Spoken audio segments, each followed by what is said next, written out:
1978ko ekainaren 7an, Oiartzuarra zen Iñaki Sarasketa kotxean zijoan Etxebarrietarekin.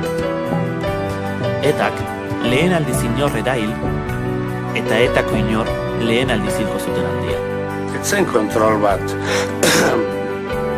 Guardia Zibil bakarrik zeuden eta trafikoa beste bide batetik bidaltzen ari ziren, ez gitzargatik, ezin pasatzen dutzelako.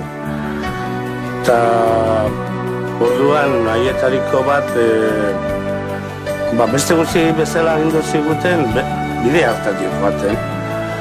Eta haietariko bat gure atzerik etorri zen. Eta gelditzeko egingo zigun.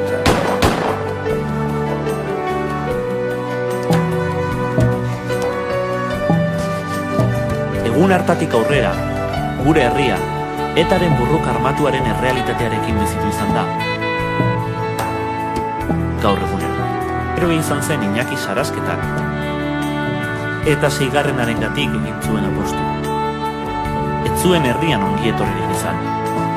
Gaur egun, gertakeretan eduki zuen lekua edukita ere, bere izena ez du ia inorko goratzen.